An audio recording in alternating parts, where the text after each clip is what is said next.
हर वर्ष 12 जनवरी को स्वामी विवेकानंद की जयंती को युवा दिवस के रूप में मनाया जाता है।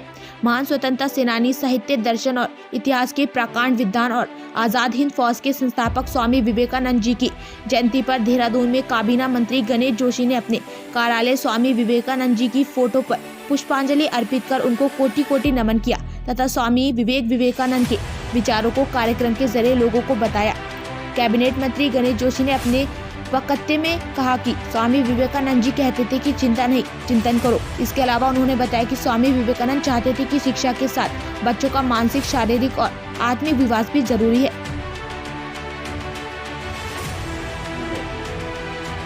भारत का डंका पूरे विश्व में बजाया।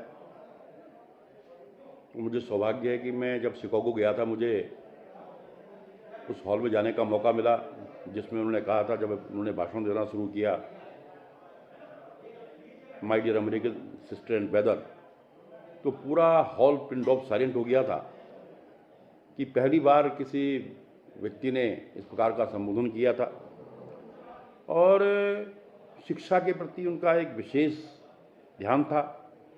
उनका कहना था कि शिक्षा ऐसी हो जिससे बालक का शारीरिक, मानसिक और आत्मिक विकास हो सके। शिक्षा ऐसी हो जिससे बालक के चरित्र का निर्माण हो, मन का विकास हो, बुद्धि विकसित हो तथा बालक आत्मनिर्भर बने। उन्होंने कहा था कि जो शिक्षा में भेदभाव होता है बालक और बालिकाओं में, वो नहीं होना चाहिए। दोनों को समान शिक्षा मिलनी चाहिए। और उनका यह भी कहना था कि शिक्षा जो है गुरु के, जो प्राचीन हमारी वो है कि गुरु के घर में प्राप्त की जाती है और शिक्षक व छात्रों का संबंध निकट होना चाहिए। और शिक्षा का प्रचार प्रसार जो आम जनमानस है, सर्वसाधारण है, उनका होना चाहिए। और देश की आर्थिक प्रगति के लिए तकनीकी शिक्षा जरूरी हो, ये उन्होंने कहा था।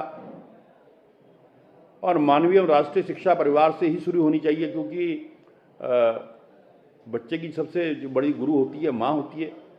शिक्षा दीक्षा वहीं से शुरू होती है।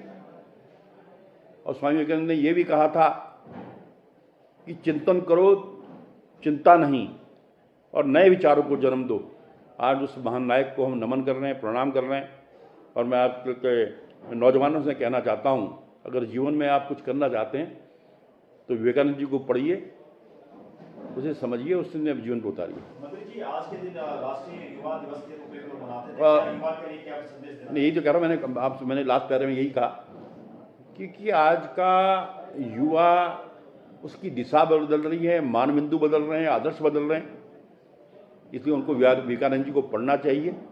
और जिस व्यक्ति ने विवेकानंद जी को पढ़ लिया, उस युवा की दिशा ही बदल जाएगी, ये मैं कहना चाहता हूँ।